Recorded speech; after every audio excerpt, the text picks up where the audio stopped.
Hi, everybody. Welcome to the Jimmy Dore Show. Look who's here. It's the miserable liberal and Ron Placone. I'm miserable. Howdy, howdy. And your T-shirts are now available. Those T-shirts she's wearing, those are available at our store. So go help support the show. So guess what?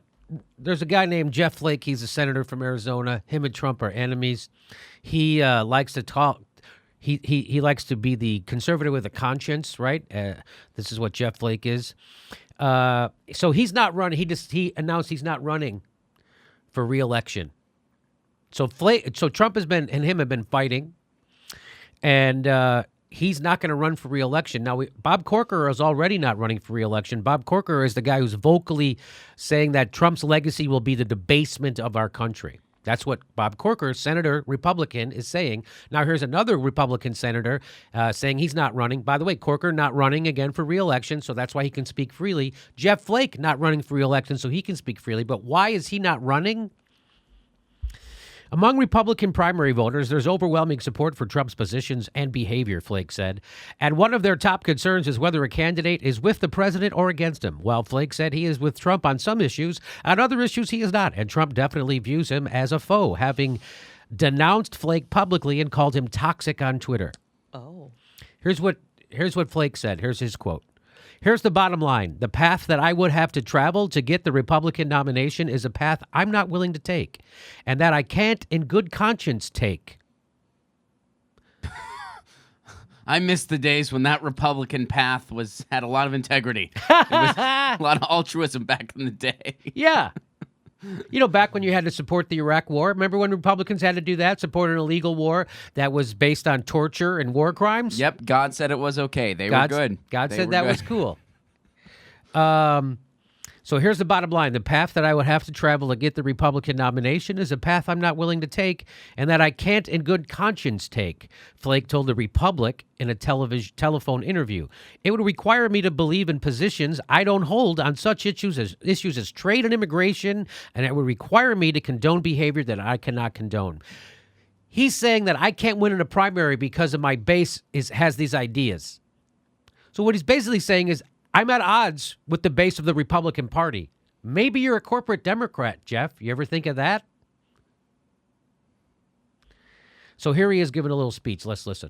Never regard as normal the regular and casual undermining of our democratic norms and ideals.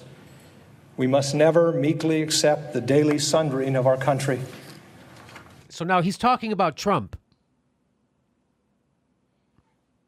The personal attacks, the threats against principles, freedoms, and institution, the flagrant disregard for truth and decency, the reckless provocations, most often for the pettiest and most personal reasons having nothing whatsoever to do with the fortunes of the people that we have been elected to serve. None of these appalling features of our current politics should ever be regarded as normal. We must never allow ourselves to lapse into thinking that is just the way things are now. We must never regard as...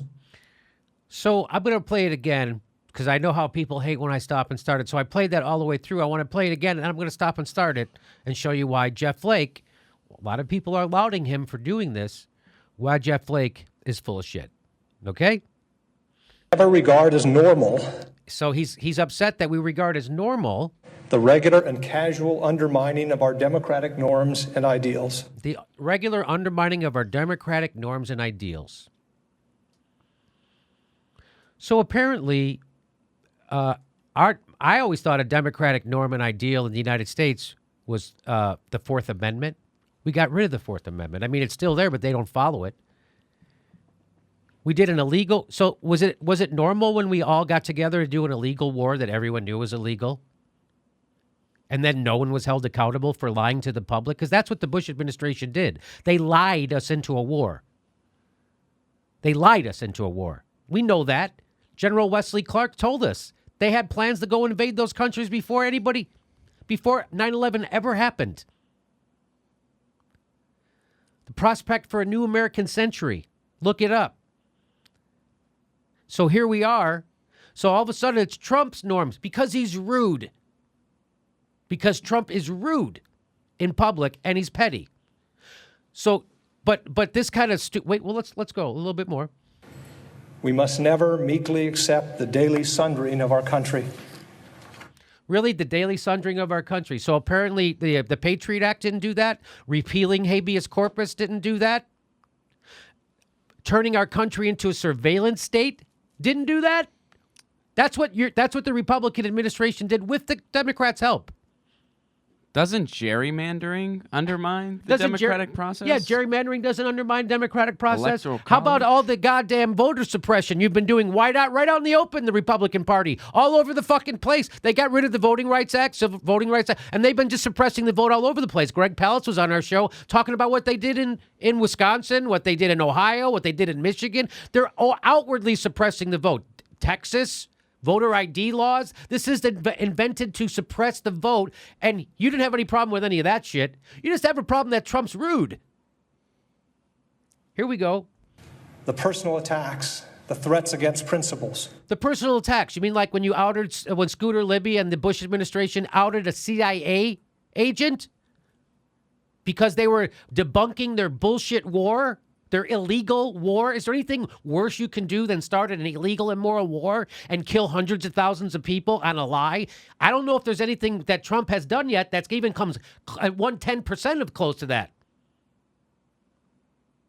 How about when they outed a CIA agent to cover up their war? But that wasn't as bad as what Trump does on Twitter. You're all upset that Trump tweets. That's what this is about. Freedoms and institution, the flagrant disregard for truth and decency.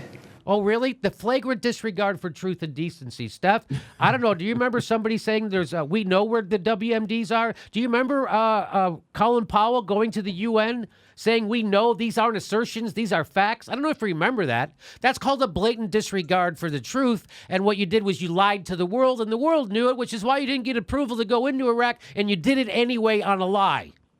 And that lie led us to torture. Torture, war crimes, as a matter of policy. And then we did it in Libya.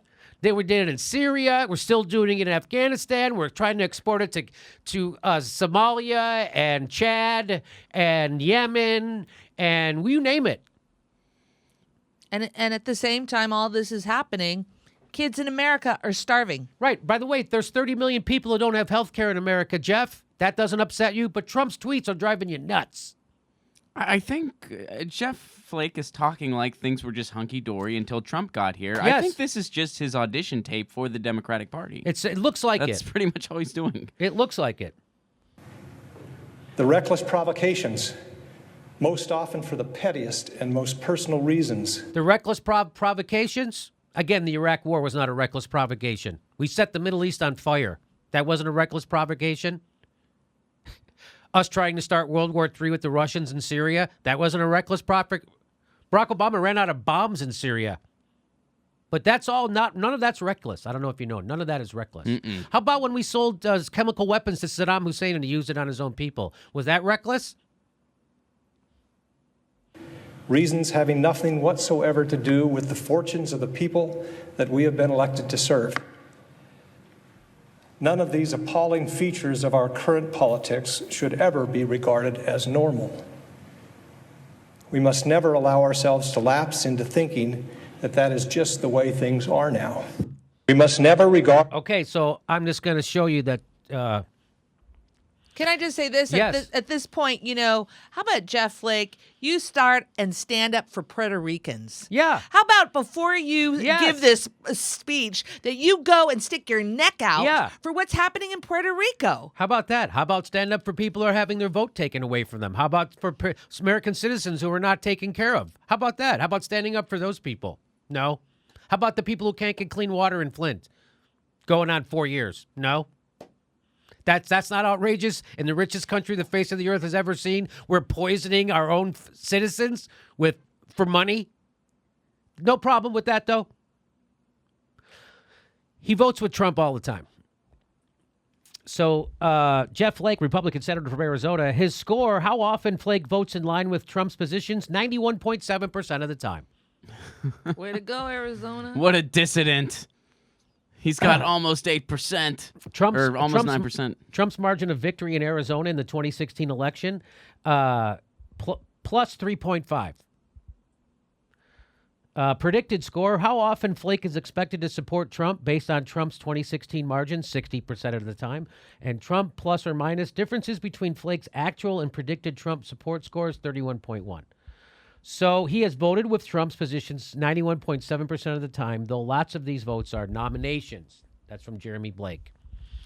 Well, John McCain has taught us you don't need to do much to be considered a maverick. That's right. So One vote. He might qualify. That the junior senator from Arizona will be the only Republican lawmaker in the American. So this is from a while ago. The junior senator from Arizona will be the only Republican lawmaker in the American delegation accompanying Secretary of State John F. Kerry in the latest reminder of Flake's unusual willingness to chart his own path on some of the nation's most divisive issues. So there he is breaking with his party again and going on with the Democrats. On a range of matters, Cuban relations, nuclear negotiations with Iran, and immigration policy, to name a few, Flake has found himself more deeply aligned with the President Obama than conservatives in his own party. So it sounds like he's a corporate Democrat. Which means he's a centrist, just like Obama. He's center-right. That's not a Center-right. Obama's not a centrist. Correct. Obama's a right-winger. That's not my words. That's Barack Obama. That's He said right. he's a Republican. My policies are moderate Republican, which means center-right. Not center-right. And Jeff Flake went along with them. So this isn't a big break for Jeff Flake. He was going along with Obama before. So now he's trying to act like it's a big principled thing. And it's because he's probably going to lose his primary because the people don't agree with him in his party.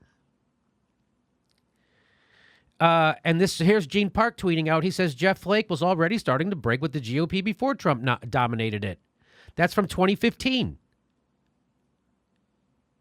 Once known as a right-wing firebrand, Jeff Flake tries to be a different kind of modern Republican. That's from the WashingtonPost.com.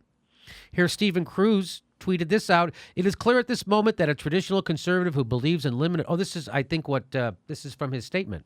This is from Flake.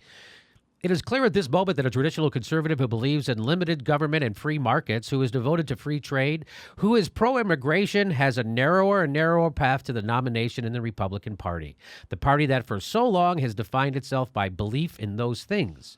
It is also clear to me that for the moment we have given in or given up on those core principles in favor of the more viscerally satisfying anger and resentment. To be clear, the anger and resentment that the people feel at the royal mess we have created are justified, but anger and resentment are not a governing philosophy.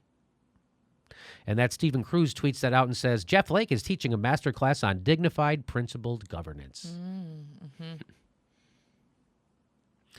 I'm just going to say that I don't think it's that. It's certainly not a master class.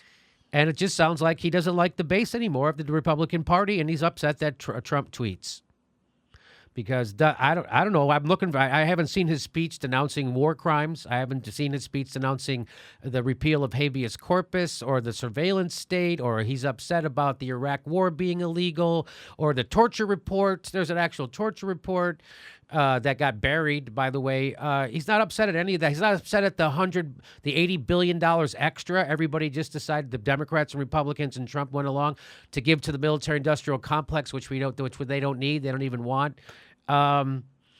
He's not upset at that stuff. That's not the problem. No, they talk nice for that stuff. Or the trying to repeal health care from people that already have it. That wasn't a problem. No. Or the 30 million Americans who already don't have it. That's not a problem. See, these aren't problems. The problem is that Trump is tweeting and the base doesn't like him. So now he's going to pretend he's making a principled stance. That's my interpretation. Anybody else have an interpretation? I think that's pretty right on. Okay. I think he might have just woken up from a sound sleep for the past 12 years. Yeah, sounds like it. And he's like, "Who's this guy? He's a jerk. What's this suit for?" I don't know. Just to offer a differing theory. And now here's John McCain coming to Jeff Flake's defense on the Senate floor. And I don't know if you know, but the worst thing in the world is when someone's trying to help you and they actually end up burying you. Oh, no. So I don't know. Maybe this isn't a big deal, but here we go. Believes in knowing full well that there would be a political price to pay. I have seen him stand up for his family. I've seen him stand up for his forebears, who were the early settlers of the state of Arizona. In fact, there's a place called Snowflake, Arizona, and obviously And that's where Jeff Flake is from. That's what he's going to say. It's like he's trying to kill him. Yeah, Jeff is a snowflake, as we like to say on the right. He's from Snowflake, Arizona. That's why we came up with the term, snowflake. He's literally... There's a place called Snowflake, Arizona, and obviously the flake part comes from his direct predecessor. It is the flake... Hey, a good thing he doesn't come from... A good thing there isn't a place in Arizona called Cuck, Arizona, because he would have said he's from there. It's right next to Cuck, Arizona. Snowflake, Arizona, that's where Jeff's from. You take a right, you go over to Cuck. What is he doing? What is he doing? That's not helping, right? No. Yeah. I appreciate the help, but don't help. So that's the big news. Jeff Flake is not going to run for election, and he's making it sound like it's because of Trump, but it's really because he's not in line with his base anymore. Turns out that the Republicans are a little too radical for you, but it turns out the base still supports Trump. So I wonder so Jeff Flake must have been offered a job or something. He's got a big job coming with a consulting firm, or he's going to be on a board of something or something. Believe me, right? That's coming. Probably. Yeah. Or he might just relocate back to Snowflake, which I heard you can drive there getting straight on Haters and Losers Boulevard. I heard.